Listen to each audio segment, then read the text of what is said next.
ನಮಸ್ಕಾರ, ನಾನು ನಿಮ್ಮ ಡಾಕ್ಟರ್ ಶ್ವೇತಾ ಹೊನ್ನಂಗರ್, ಆಯುರ್ವೇದ ತಜ್ಞೆ ಹಾಗೂ skin and hair expert. Sun tan ಬರ್ದೇ ಇರೋಂಗೆ ಏನ್ ಮಾಡಬೇಕು ಅಂತ ತಿಳಿಯೋಣ. ಆಯುರ್ವೇದದಲ್ಲಿ ಒಂದು ಬ್ಯೂಟಿಫುಲ್ ಟ್ರೀಟ್ಮೆಂಟ್ ಮೆಥಡ್ ಹೇಳಿದ್ದಾರೆ, ಚಿಕಿತ್ಸಾ ಪದ್ಧತಿ.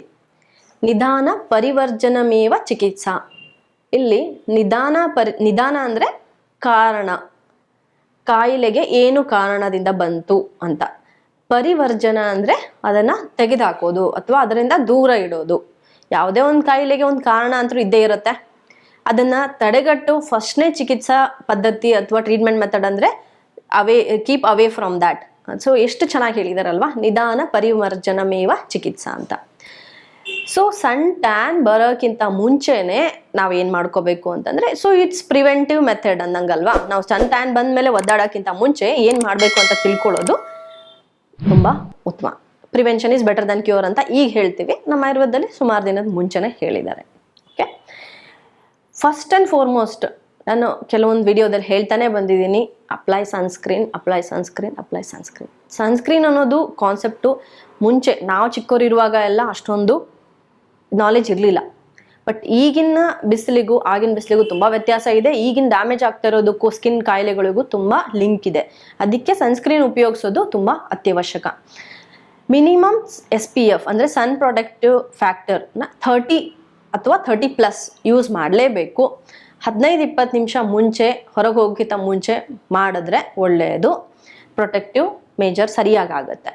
ಇನ್ನೊಂದು ಲೈಕ್ ಸ್ವೆಟ್ಟಿಂಗ್ ಆಗ್ತಿದೆ, ಸ್ವಿಮ್ಮಿಂಗ್ ಹೋಗ್ತಾ ಇದ್ದೀನಿ ಅಂತಂದ್ರೆ ಅವರು ಅಪ್ಲೈ ಮಾಡಬೇಕು. ಅಥವಾ ನಾನು ಔಟ್ಡೋರ್ ಶೂಟ್ ಇದೆ ಅಥವಾ ಔಟ್ಡೋರ್ ನಾನು ಬೀಚ್ಗೆ ಹೋಗ್ತಾ ಇದ್ದೀನಿ, ಟ್ರಿಪ್ಪಿಗೆ ಹೋಗ್ತಾ ಇದ್ದೀನಿ, ಆ ಥರದವರು ಅಪ್ಲೈ ಮಾಡಲೇಬೇಕಾಗತ್ತೆ ಸನ್ ಪ್ರೊಟೆಕ್ಷನ್ ಮಾಡ್ಕೊಳ್ಳಿಕ್ಕೆ. ಈಗ ಸ್ಪ್ರೇಗಳು ಬಂದಿದೆ, ಸ್ಟಿಕ್ಗಳು ಬಂದಿದೆ. ಸ್ಪ್ರೇಗಳು ತುಂಬ ಇಂಪಾರ್ಟೆಂಟು. ಅಂದರೆ ಈಸಿ, ಹೊರಗಡೆ ಹೋಗ್ತಿರೋ ಟ್ರಿಪ್ಪಲ್ಲಿ ಯಾರಿಗೂ ಕ್ರೀಮ್ ಹಚ್ಕೊಳ್ಳೋಕೆ ಇಷ್ಟ ಆಗಲ್ಲ. ಸೊ ತಗೊಂಡು ಸ್ಪ್ರೇ ಅಂತ ಟಕ್ಕಂತ ಹೊಡ್ಕೊಂಡ್ರು ಕೂಡ ನಮಗೆ ಮತ್ತೆ ಕಂಟಿನ್ಯೂಸ್ ಪ್ರೊಟೆಕ್ಷನ್ ಸಿಗುತ್ತೆ. ನಾನು ಹೇಳೋದೆಲ್ಲ ಈಸಿ ಇರ್ಬೋದು, ಬಟ್ ಮಾಡಿದ್ರೆ ತುಂಬ ಎಫೆಕ್ಟಿವ್ ಆಗಿರುತ್ತೆ. Next protective clothing. ನಾವು ಬಿಸಿಲಿಗೆ ಹೋದರೆ ಆದಷ್ಟು long sleeves, long pants with hat ಅಥವಾ ನಮ್ಮ ಹೆಣ್ಮಕ್ಳಾದ್ರೆ ದುಪಟ್ಟಾಗಳು, ನೆಕ್ ಪ್ರೊಟೆಕ್ಷನ್ಗೋಸ್ಕರ ಈ ಥರದನ್ನೆಲ್ಲ ನಾವು ಉಪಯೋಗಿಸೋದ್ರಿಂದ ಸನ್ನು ಲೈಟ್ ಕಲರ್ ಕ್ಲಾತಿಂಗ್ ಮತ್ತೆ ಅದು ತುಂಬ ಇಂಪಾರ್ಟೆಂಟ್. ನೆಕ್ಸ್ಟ್ ಆದಷ್ಟು ನೆರಳಲ್ಲಿರೋದು, ಎಸ್ಪೆಷಲಿ ಪೀಕ್ ಅವರ್ಸು. ಈ 10 o'clock to 4 o'clock ಸಿಕ್ಕಾಪಟ್ಟೆ ಬಿಸಿಲಿರುತ್ತೆ. ಈಗ ಬೆಂಗಳೂರಲ್ಲೂ ಕೂಡ ಸಿಕ್ಕಾಪಟ್ಟೆ ಬಿಸಿಲು. ಇಷ್ಟೊಂದು ಬಿಸಿಲು ನಾವು 10 ವರ್ಷದಿಂದ ಇದ್ರೂ ಕಂಡೇ ಇಲ್ಲ. ಆ ಥರ ಬಿಸಿಲಿರುವಾಗ ನಾವು ಪ್ರೊಟೆಕ್ಷನ್ ಮಾಡ್ಕೊಳ್ಳೇಬೇಕು. ಆದಷ್ಟು ಆ ಟೈಮಲ್ಲಿ ಹೊರಗೆ ಹೋಗ್ದಿರಲ್ಲ, ಹೋದ್ರೂ ಕೂಡ ನೆರಳಲ್ಲಿರೋದು ಪ್ರಯತ್ನ ಮಾಡಬೇಕಾಗುತ್ತೆ. ನೆಕ್ಸ್ಟ್ ಬಂದು ವಾಟರ್ ಹೈಡ್ರೇಷನ್ ಪ್ರಾಪರ್ ಆಗಿರಬೇಕು.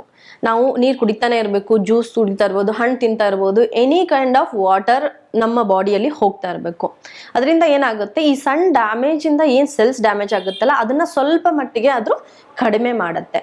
ಇದನ್ನ ಬಿಟ್ಟು ನಾವು ಸನ್ ಗ್ಲಾಸಸ್ ಉಪಯೋಗಿಸಕ್ಕೆ ಹೇಳ್ತೀವಿ. ಈ ಕಣ್ಣು ಮತ್ತೆ ಕಣ್ಣಿನ ಸುತ್ತಲ ಇರೋ ಚರ್ಮ ತುಂಬ ನಮ್ಮ ಬಾಡಿಯಲ್ಲೇ ತೆಳ್ಳಗಿರೋದು ಅಥವಾ ಡೆಲಿಕೇಟ್ ಅಂತ ಹೇಳ್ಬೋದು. ಅದರ ಪ್ರೊಟೆಕ್ಷನ್ ಕೂಡ ತುಂಬ ಇಂಪಾರ್ಟೆಂಟು. 100% UV ಪ್ರೊಟೆಕ್ಷನ್ ಗ್ಲಾಸಸ್ ಹಾಕೊಂಡ್ರು ತುಂಬ ಒಳ್ಳೆಯದೆ. ನಾವು ಅಟ್ಲೀಸ್ಟ್ 5 ನಿಮಿಷ ಆದರೂ ಹೊರಗೆ ಹೋದ್ರೂ ಹಾಕೋಬೋದು ಅಥವಾ ಕಂಟಿನ್ಯೂಸ್ ಅನ್ನಲ್ಲಿದ್ರೂ ಹಾಕೋಬೋದು. ತುಂಬ ಪ್ರೊಟೆಕ್ಷನ್ ಸಿಗುತ್ತೆ. ನೆಕ್ಸ್ಟು ನಮಗೆ ಯೂಶಲಿ ನಾನು ಹೇಳ್ತೀನಿ, ಹೊರಗಡೆ ಹೋಗಿ ಬಂದ್ರೆ just take a normal water wash ಅಥವಾ ವಾಟರ್ ಬಾತ್. ಅದರಲ್ಲಿರೋ ಆ ಉಷ್ಣತೆಯಿಂದ ಆಗಿರೋ ಬಾಡಿಯಲ್ಲಿ ಸುಸ್ತಾಗಿರ್ಬೋದು ಅಥವಾ ಸ್ಕಿನ್ನಲ್ಲಿ ಚೇಂಜಸ್ ಆಗಿರ್ಬೋದು, ಸ್ಕಿನ್ ಡ್ಯಾಮೇಜ್. ಆ ನಾರ್ಮಲ್ ಎಕ್ಸ್ಪೋಸ್ಡ್ ಪಾರ್ಟನ್ನು ನಾರ್ಮಲ್ ವಾಟರಿಂದ ಅಥವಾ ಲಿಟಲ್ ಕೋಲ್ಡ್ ವಾಟರಿಂದ ವಾಶ್ ಮಾಡೋದ್ರಿಂದ 30 to 40% ನಮಗೆ ಆ ಡ್ಯಾಮೇಜನ್ನು ತಡೆಗಟ್ಬೋದು. ಎಷ್ಟು ಸಿಂಪಲ್ ಆದರೆ ಮಾಡಬೇಕಷ್ಟೆ. ನಾವು ಹುಸ್ಸಂತ ಹೋಗಿ ಫ್ಯಾನ್ ಕೆಳಗಡೆ ಕೂತ್ಕೊಂಡು ಏನೋ ಮಾಡೋಕ್ಕಿಂತ ಪಟ್ ಅಂತ ಹೋಗಿ ನಾವು ವಾಶ್ ಮಾಡಿಕೊಂಡ್ರೆ ನಮ್ಮ ಈ ಡ್ಯಾಮೇಜ್ ತಡೆಗಟ್ಬೋದು. ಇದನ್ನು ಬಿಟ್ಟು ನಮಗೆ ಇನ್ನೊಂದು ಇಂಪಾರ್ಟೆಂಟ್ ವಿಷಯ ಹೇಳ್ತೀನಿ. ಈಗ ಬೀಚಿಗೆ ಹೋಗ್ತೀರಾ, ಅಲ್ಲಿ ಟ್ಯಾನ್ ಸಿಕ್ಕಾಪಟ್ಟೆ ಆಗುತ್ತೆ. ಯಾಕಾಗುತ್ತೆ ಅಂತ ಯೋಚಿಸಿದ್ದೀರಾ? ಇಲ್ಲ. ಈ ಸ್ಯಾಂಡ್ ಆಯಿತು, ವಾಟರ್ ಆಯಿತು ಮತ್ತು ಸ್ನೋ, ಈ ಸರ್ಫೇಸ್ಗಳಲ್ಲಿ UV ರಿಫ್ಲೆಕ್ಷನ್, ಈ ರೇಸ್ ಇರುತ್ತಲ್ಲ, ರಿಫ್ಲೆಕ್ಷನ್ ಜಾಸ್ತಿ ಆಗುತ್ತೆ. ಆ ರಿಫ್ಲೆಕ್ಷನ್ ಜಾಸ್ತಿ ಆದಾಗ ಅದು ನಮಗೆ ಜಾಸ್ತಿ ಪ್ರಾಬ್ಲಮ್ ಕೊಡುತ್ತೆ. ಸೊ ಆ ಕಡೆ ಎಲ್ಲ ಟ್ರಿಪ್ಪಿಗೆಲ್ಲ ಹೋದಾಗ ನೀವು ಎಕ್ಸ್ಟ್ರಾ ಪ್ರೊಟೆಕ್ಷನ್ನು, ಎಕ್ಸ್ಟ್ರಾ ಕ್ಲಾತಿಂಗ್ ಫುಲ್ ಹಾಕ್ಕೊಳ್ಳೋದು, ಮತ್ತು ಸನ್ಸ್ಕ್ರೀನ್ ಉಪಯೋಗಿಸೋದು, ರಿಪೀಟ್ಸ್ ಹಚ್ಕೊಳ್ಳೋದು, ಈ ಥರದ್ದು, ಮತ್ತು ವಾಟರ್ ಹೈಡ್ರೇಷನ್, ಇಲ್ಲಿ ಎಕ್ಸ್ಟ್ರಾ ಪ್ರೊಟೆಕ್ಷನ್ ನಾವು ತಗೊಳ್ಳೇಬೇಕು. Otherwise we will end up in sunburn or sun tan ಅಲ್ವಾ. ನೆಕ್ಸ್ಟು ನಮ್ಮ ಸ್ಕಿನ್ನಲ್ಲಿ ನಾವು ಟ್ರಿಪ್ ಹೋಗಿ ಬಂದ್ವಿ, ಒಂದು ಎಲ್ಲ ಆಯಿತು. ಅದಾದಮೇಲೆ ನಮ್ಮ ಸ್ಕಿನ್ನನ್ನು ನಾವು ಪರೀಕ್ಷಿಸ್ಕೊಳ್ತಾ ಇರಬೇಕು. ಎಲ್ಲಾದರೂ ಸ್ಮಾಲ್ ಡಾಟ್ಸ್ ಇದೆಯಾ, ಏನಾದ್ರು ಕಲರ್ ಚೇಂಜಸ್ ಆಗಿದೆಯಾ, ಲೈಟ್ ಆಗಿದೆಯಾ ನನ್ನ ಟೋನ್ಗಿಂತ, ಅಥವಾ ಜಾಸ್ತಿ ಡಾರ್ಕ್ ಆಗಿದೆಯಾ, ಈ ಥರದನ್ನು ನಾವು ಪರೀಕ್ಷಿಸ್ಕೋಬೇಕು. It might be because of sun or sun damage ಆಗಿರ್ಬೋದು. ಆ ಥರ ಏನಾದರೂ ಡೌಟ್ ಬಂದರೆ ದಯವಿಟ್ಟು ಒಂದು ಡಾಕ್ಟ್ರನ್ನ ಮೀಟ್ ಮಾಡಿ is it because of sun ಅಂತ ಪರೀಕ್ಷಿಸಿಕೊಂಡು ನೀವು ಅದಕ್ಕೆ ಟ್ರೀಟ್ಮೆಂಟ್ ತಗೊಳ್ಳೋದು ತುಂಬ ಒಳ್ಳೆಯದು. ಸೊ ಮರಿಲೇಬೇಡಿ, ಈ ಸಮರ್ ನಾವು ಚೆನ್ನಾಗಿ ಕಳಿಯೋಣ, ಹೆಲ್ದಿಯಾಗಿ ಕಳಿಯೋಣ. ಇಂಟರ್ನಲ್ ಎಷ್ಟು ಹೈಡ್ರೇಷನ್ ಅಥವಾ ಈ ಸನ್ ಪ್ರೊಟೆಕ್ಷನ್ ಆಗಿರ್ಬೋದು, ಯಾಕಂದರೆ ಇಲ್ಲಿನೂ ನಮ್ಮ ಬಾಯಾರಿಕೆ ಆಗ್ತಿರುತ್ತೆ, ಆ ಹೀಟಿನ ಧಗೆಯಿಂದ ನಮಗೆ ಬಾಡಿಯಲ್ಲಿ ಕೂಡ ಚೇಂಜಸ್ ಆಗ್ತಾ ಇರುತ್ತೆ. ಅದನ್ನು ತಡೆಗಟ್ಟೋಣ, ಪ್ಲಸ್ ಹೊರಗಡೆಯಿಂದನೂ ಪ್ರೊಟೆಕ್ಷನ್ ಮಾಡ್ಕೊಳ್ಳೋಣ. ಹ್ಯಾಪಿ ಸಮ್ಮರ್ ಅಂತ ಹೇಳಿ ಇಷ್ಟು ಮಾತು ಮುಗಿಸ್ತೀನಿ. ಧನ್ಯವಾದ.